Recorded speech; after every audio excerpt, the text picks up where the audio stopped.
Okay, if you look where I go see, I dey for amongst women them. I don't say anybody with amongst women, they very, very blessed. So me, I dey very, very blessed to this place here. We say the hospitality room for inside Museum Center. What we just want for stay there now, the show where they call yes, now here what now just watch for on top the stage there. And for here, I go to talk to everyone, say they act for inside the level for upstairs there. And I get, yes, first of all, make I follow Bimbo Akintola talk. Make I ask her how the whole thing be. Good evening one more time. How you dey? Salute, sir. Salute. How about you? Here word now say we pack different small short stories wey concern us.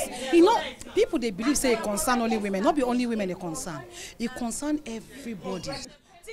TUC. They don't all hear what to campaign. No wahala. Oh, join. I beg.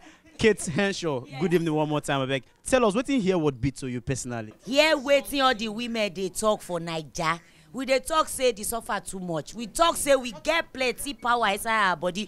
We will go take do transformation for this country. Wanna give us chance. If na no give us chance, we go push on our commot. There be some tradition where we get and where we for don left and tay. All this one where we they just they carry they use tradition make we they do our women anyhow.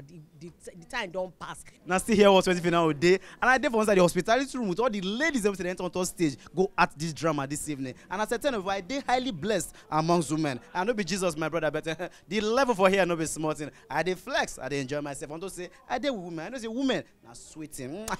Oh wicked, I'm very sweating. Yes, I did one of our biggest mommy for here, and she go follow us yarn onto the here level. A man who rapes a woman is worse than a mad person.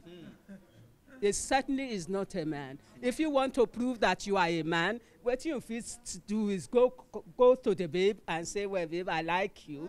I hungry reach, send me my pikin go do prostitution. Even instead of me go do prostitution, use the money feed my pikin. I not fit send my pikin go do prostitute. It not dey possible. So any mama where they do that one now winch. High winch. For them, you know what they call faraki. Now it should be. Now if they make you sabi yourself, no be saying a bad thing. So this one, if I want to live now me, I go Kawa. Now see Wazobia TV be this one. And I SHOWBIZ Weekly they watch. My name na Kabuchi. No change that TV channel.